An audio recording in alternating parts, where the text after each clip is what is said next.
Muchísimas gracias, es un gusto para nosotros visitarlos aquí en el Senado de la República. Muchas gracias al senador Napoleón que nos hizo el llamado de poder estar hoy aquí, platicar con ustedes, platicarles sobre los planes, cómo vamos, qué avances hemos tenido, qué retos tenemos para el futuro. Nos acompañan los dos subsecretarios que aquí ya se mencionó. Ellos también con toda la disposición de poder detallar, así que pues bienvenidas todas las preguntas, todas las dudas. Se trata justamente de que podamos compartirles toda la información que tenemos sobre los planes y cómo hemos venido avanzando. Como ustedes saben, desde un inicio nos planteamos objetivos muy concretos, bajo la lógica que, como el propio presidente Andrés Manuel López Obrador siempre ha dicho, el que mucho quiere abarcar, pues poco va a ser efectivo. Entonces nos planteamos objetivos muy claros en la Secretaría del Trabajo. Uno, el principal programa, política para la Secretaría del Trabajo y también para el propio Gobierno de México, el programa Jóvenes Construyendo el Futuro. Esa es una de nuestras principales, ejes y proyectos. El segundo tiene que ver con la implementación de la reforma laboral, esa gran reforma que aprobaron ustedes y que se publicó el 1 de mayo en el Diario Oficial de la Federación y que ahora tiene retos gigantescos para su implementación, pero que hemos venido caminando y hemos venido teniendo resultados. El tercer gran objetivo es la política de recuperación de salarios mínimos, que como ustedes saben, pues ya hubo un primer esfuerzo este año y pretendemos hacer un esfuerzo también para el año próximo. Y el cuarto objetivo, que tiene que ver con esta nueva unidad que creamos, que se llama Trabajo Digno, en donde hemos focalizado nuestras prioridades sobre todo en la subcontratación abusiva y en el subregistro, en el seguro social, que como saben ustedes es un deporte nacional, por decirlo menos. Entonces son estas cuatro ejes que queremos platicarles cómo vamos y cómo han estado los avances a estos meses de distancia. Primero, respecto al programa de Jóvenes Construyendo el Futuro, vamos a ver si aquí, decirles que al día de hoy tenemos 1.062.284 beneficiarios históricos del programa, es decir, estos son jóvenes que por lo menos han recibido una beca. Como ustedes saben, este programa es un programa dirigido a jóvenes entre 18 y 29 años que no estudian y no trabajan no porque no quieran, sino porque no han tenido oportunidades, no ha habido alternativas. Este programa se construye, pues, primero a través de una red de tutores. Tutores son empresas, talleres, negocios, desde las más grandes hasta las más pequeñitas, unidades económicas, un herrero, un carpintero, un electricista, un profesionista, un abogado, un arquitecto, que recibe a un joven, a varios jóvenes y los capacita hasta por un año. Entonces puede ser que a los 6, 7, 8 meses, pues si consiguen trabajo puedan salir del programa o concluir hasta por un año, recibiendo una beca de 3.600 pesos mensuales y a través de una evaluación mutua que se hace becarios a tutores y tutores a becarios. Entonces, ¿cómo vamos? Primero decirles esto, que llevamos, que al día de hoy ha habido 1.062.000 beneficiarios de este programa. Tenemos aprendices en el programa, 919.646, es decir, hay otros jóvenes que ya consiguieron empleo o regresaron a estudiar, estaban a la espera, por ejemplo, de ingresar a la universidad o de ingresar a algún grado de estudios y por esa razón deciden salir del programa. Hemos venido construyendo esta red de tutores que al inicio parecía, digamos, que se ha venido convirtiendo pues realmente en En el gran reto tenemos, la verdad hay que decirlo y reconocerlo, el sector empresarial se ha venido comprometiendo muchísimo con este programa, tal es el caso que hasta hoy tenemos 166.039 centros de trabajo, estos distribuidos en todo el país, y 205.319 tutores, porque en estos centros de trabajo pues se designan tutores, o sea, responsables que le dan seguimiento a los jóvenes en su capacitación y que tienen que evaluarlos mes a mes y decirnos cómo van, si se están capacitando, si respetan las reglas del centro de trabajo, y en su caso también pues los dan de baja si es que no cumplen. Los jóvenes tienen dos oportunidades. Entonces, si a mí me dan de baja en un centro de trabajo porque no voy, no cumplo, tengo una segunda posibilidad y yo puedo ingresar a otro centro de trabajo. Pero si en ese segundo centro de trabajo tampoco cumplo y tampoco acudo, entonces pierdo el derecho de pertenecer al programa Jóvenes Construyendo el Futuro.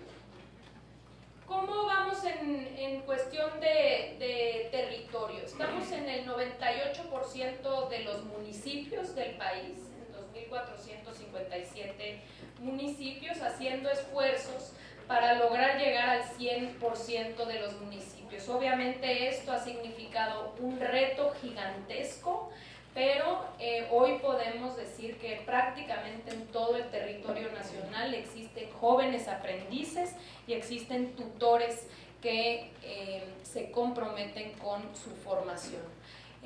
Datos interesantes. Primero, el 59% son mujeres, 40.8 son hombres, digamos 41-59 más o menos. Esto ha sido bien interesante porque cuando iniciamos el programa tuvimos muchas mesas de trabajo con académicos, especialistas, y una de las principales preocupaciones del programa es que se nos decía que iba a ser un programa masculinizado, que difícilmente iba a lograr incorporar mujeres, porque pues las mujeres muchas tienen que dedicarse a los deberes de cuidado, entonces que iba a ser complicado quizá que las mujeres vieran en este programa una posibilidad de formación. Cosa que no sucedió. Empezamos desde un inicio a ver cómo eran muchísimas las mujeres que veían interés en el programa y que accedían a él justamente para adquirir la experiencia que no les ha permitido incorporarse al mercado laboral. Esto también es un reflejo claro de cómo las mujeres tienen mayores dificultades de incorporarse al mercado laboral y acuden a Jóvenes Construyendo el Futuro como ese trampolín, ese empuje para poder lograr esta incorporación. Entonces, la verdad es que creemos que este ha sido pues un gran acierto. Como ustedes saben, la propia Secretaría de Hacienda y el Gobierno de México está hoy en la construcción de políticas que permitan incorporar a las mujeres al mercado laboral, ello incluso como una herramienta para lograr mayores niveles de crecimiento. Entonces, Jóvenes Construyendo el Futuro está apoyando y logrando avances en ese sentido, y por eso nos sentimos contentos de que sean pues sobre todo las mujeres las que aprovechen este programa. La edad promedio son 23 años, 23 casi 24 años, y aquí están los niveles de escolaridad. Esto es bastante interesante porque, como pueden ver, la problemática que se enfrentan los jóvenes pues no es exclusiva de jóvenes que no cuenten con estudios o que dejaron los estudios en el camino, sino que también es una problemática que se presenta, por ejemplo, con jóvenes con títulos universitarios. Entonces, vas a la universidad, tienes un título universitario, pero cuando quieres conseguir trabajo, lo primero que te piden es experiencia laboral. Y entonces no tienes esa experiencia laboral porque no has tenido ese primer empleo, y esto se vuelve un círculo vicioso, digamos, una trampa difícil de superar. De esta manera es que el programa ha servido a jóvenes no solo de distintas regiones del país, que ya decíamos estamos casi en el 100% de los municipios, o sea, desde las zonas rurales, hasta las montañas, zonas urbanas, en fin, sino que también es una realidad presente en jóvenes de distintos niveles escolares. Sobre todo tenemos jóvenes en preparatoria, ya sea preparatoria concluida, bachillerato concluido o trunco. Muchos también que les falta un semestre, 2 semestres para poder concluir el bachillerato. Tenemos jóvenes en licenciatura, bueno, sobre todo en preparatoria, casi 40%, en secundaria 24.7%, después licenciatura 16%, primaria 15.8% y carrera técnica 3.5%, incluso en posgrado, jóvenes con maestría, 2.205 jóvenes con maestría forman parte del programa. Obviamente en la medida en la que fuimos avanzando en los territorios más alejados, íbamos incluyendo a jóvenes en condiciones de mayor vulnerabilidad y con menores niveles escolares. Tenemos también jóvenes aprendices con discapacidad.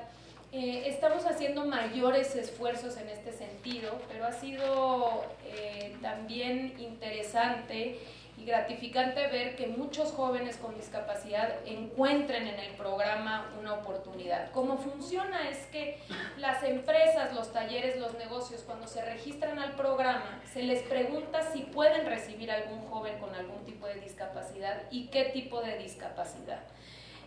Lo mismo sucede por el lado de los aprendices. Ellos a la hora de registrarse establecen si cuentan con algún tipo de discapacidad y en este sentido se les ofertan las vacantes disponibles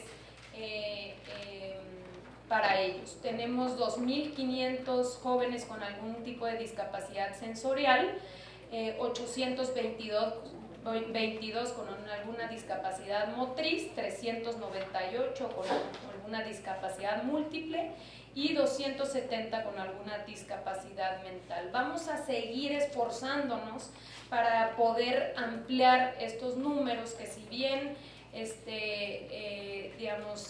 nos interesa, pues todavía creemos que hay área de oportunidad. Aquí están las áreas de interés de los aprendices. Tenemos el 30% en áreas administrativas, en cultura y deporte 23.5%, sobre todo en cultura y deporte más vinculados al sector público, ¿no? Hay muchas y organizaciones de la sociedad civil en materia de cultura y deporte, agropecuaria 16.5%, ventas y comercio 13%, oficios 7.7%, en servicios 6.3% y luego ya digamos con porcentajes más bajos en profesionistas, ciencia y tecnología, en fin.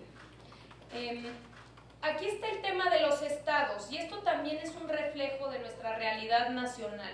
Donde más jóvenes aprendices tenemos es en el sureste y en el centro del país. Esto está vinculado con mayores niveles de desempleo y con niveles salariales. Ha sido más complicado de alguna manera entrar o tener mayor número de jóvenes en el norte del país, lo cual no resulta una mala noticia, también esto hay que decirlo. Es decir, en Baja California, en Nuevo León, en Sonora, en los estados del norte, donde hay menores niveles de desempleo y donde los salarios son mayores, la beca de 3.600 pesos no necesariamente resulta atractiva para los jóvenes de la región. Idealmente, pues un programa como Jóvenes Construyendo el Futuro, pues ojalá no existiera, no se requiriera, ¿no? Porque en todo el país pues hay oportunidades, hay empleo y hay buenos salarios. El caso es que aquí podemos ver el reflejo de pues que tenemos muchos Méxicos y muchas realidades distintas y en esas realidades donde hay mayor pobreza y menos oportunidades es donde el programa Jóvenes Construyendo el Futuro tiene mayor penetración. Aquí está el caso de Chiapas, Tabasco, Veracruz, Estado de México y Guerrero como las entidades con mayor número de jóvenes y con menor número de jóvenes Baja California Sur, Nuevo León, Aguascalientes y Sonora. ¿Qué sigue? ¿No? Un poco como pensando en que este programa inició el 10 de enero, quiere decir que el próximo año vamos a empezar ya a tener muchos jóvenes que empezarán a graduarse, ¿no? Los primeros jóvenes que se empezarán a graduar después de haber concluido un año. Todos los jóvenes de entrada, digamos, van a pasar por un proceso como de talleres para elaborar su currículum, para reforzar el autoconocimiento y buenos hábitos de trabajo, cómo prepararse para una entrevista de trabajo y las ventajas de la formalización. También todos los jóvenes van a recibir un certificado, ¿no?, que les permita incorporar en su carpeta de empleabilidad para poder tener mejores posibilidades a la hora de concluir en el programa. Hoy en día estamos trabajando en un proyecto que le llamamos el proyecto MES 13, y esto tiene que ver con que los jóvenes dos meses antes de salir les estamos preguntando pues qué están pensando, cuáles son sus planes para una vez que concluya el programa, y poder ir orientando en todo el menú de opciones que existan disponibles para diferentes opciones. Por ejemplo, ¿qué tipo de opciones? Pues obtener un empleo, ¿no? A lo mejor no donde se están capacitando, sino qué opciones hay de bolsas de empleo públicas, bolsas de empleo privadas para obtener un empleo. Autoemplearme, por ejemplo, entonces, ¿qué posibilidades hay para el autoempleo? Emprender un negocio, emprendimientos colectivos, trabajando con el INAES para la construcción de cooperativas. Continuar con mis estudios. Hay muchos de los jóvenes que lo que quieren es regresar a estudiar, acabar su bachillerato o ingresar a la universidad.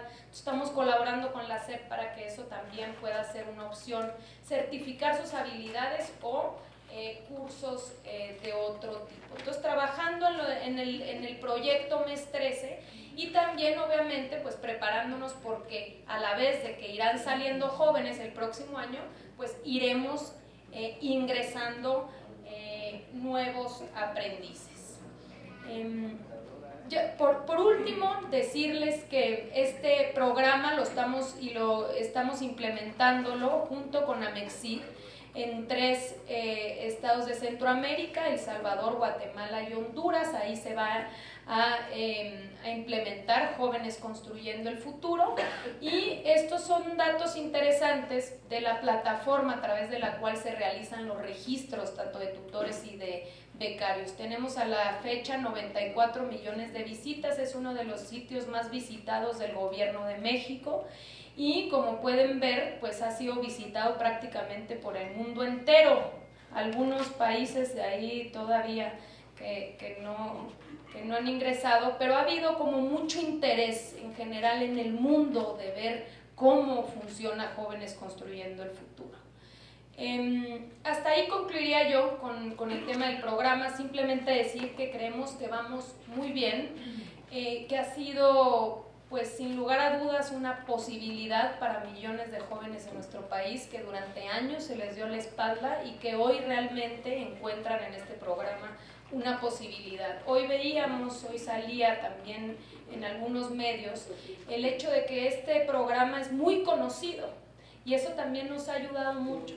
En general la gente lo conoce, sabe de su existencia, lo pide, y entonces es así que hemos logrado, pues digamos, llegar hasta el último rincón del territorio nacional. La segunda prioridad, como les comentaba, tiene que ver con la implementación de la reforma laboral. Ustedes aprobaron la ley, conocen muy bien, yo solamente diría, son 3 grandes, gigantescos retos que implica la nueva realidad. No es un cambio de leyes, es un cambio de cultura, es un cambio de cómo se han venido llevando a cabo las relaciones obrero-patronales entre sindicatos y empresas, entre trabajadores y sindicatos. Es un cambio con miras a la libertad y a la democracia.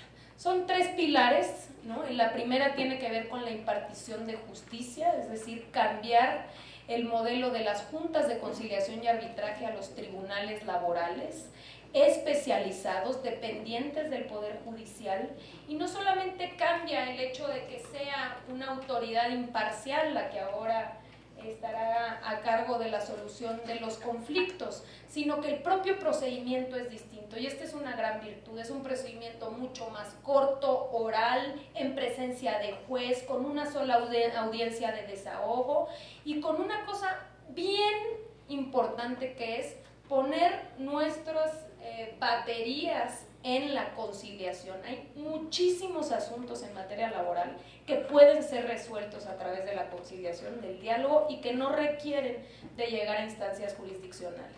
Entonces, la reforma le apuesta a los centros de conciliación para poder desahogar muchísimos asuntos que se resuelvan de esta manera, y que solamente aquellos que no se puedan resolver a través del diálogo pasen frente a los tribunales, frente a los jueces, a ser resueltos.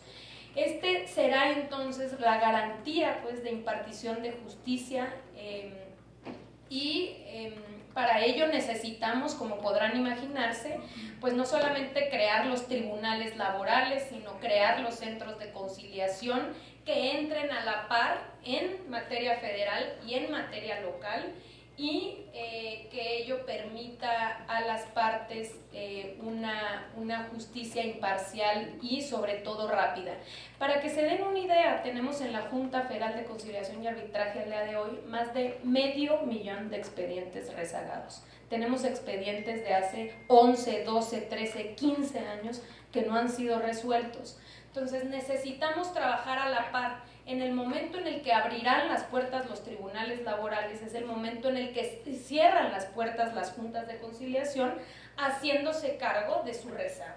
Van a coexistir de alguna manera las dos realidades durante un plazo que depende de cada junta, está trabajando en su plan de trabajo, pero por lo menos pensemos de 2 a 4 años para que las juntas puedan concluir con sus asuntos. Entonces, este es un pilar de la reforma. El segundo tiene que ver con la democracia y la libertad sindical.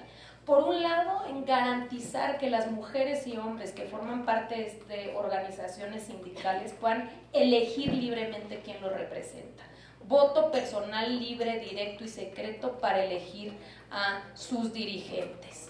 Tiene que ver con el hecho de tener elecciones para digamos, que les permita participar en la negociación colectiva cuando se trata de revisiones contractuales, y una cosa clave que es cómo, digamos, cómo firmar contratos colectivos. Aquí para nadie es un secreto la existencia gigantesca de contratos de protección. Estamos pensando que quizá tengamos entre 80 y 85% de los contratos colectivos sean contratos de protección. Ya lo iremos viendo, porque todos aquellos contratos que no pasen por el proceso de legitimación, pues se presumiría que fueron contratos de protección, dado que no pasaron por este procedimiento. Pero bueno, el caso es la implementación de, digamos, de las constancias de representatividad para acceder a la negociación colectiva, a firmar un contrato, y todo lo que tiene que ver con los contratos firmados anteriormente a la reforma, que tendrán que pasar por el proceso de legitimación, de consulta a los trabajadores. O sea que vamos a prever hacia el futuro que quien firme un contrato colectivo lo haga con el respaldo de los trabajadores, porque nadie podrá firmar un contrato colectivo si no tiene antes una constancia de representatividad, si no demuestra a la autoridad que por lo menos el 30% de los trabajadores lo respaldan. Y ningún contrato colectivo podrá perdurar hacia el futuro si en un plazo de 4 años no pasa por el proceso de consulta y de legitimación de contratos colectivos. Realmente estaremos entonces en condiciones de hablar de que tenemos contratación colectiva auténtica, y en este sentido equilibrios que permitan mejorar condiciones de empleo y mejorar condiciones de salario. Finalmente, la creación del Centro de Conciliación y Registro Laboral. Ustedes pues acaban hace muy poco de aprobar la ley orgánica que ya le da herramientas a esta nueva autoridad para encargarse de todos los registros sindicales del país y todo el depósito de contratos colectivos, de manera tal que no exista la tentación de gobiernos locales, como lo hemos vivido durante muchos años,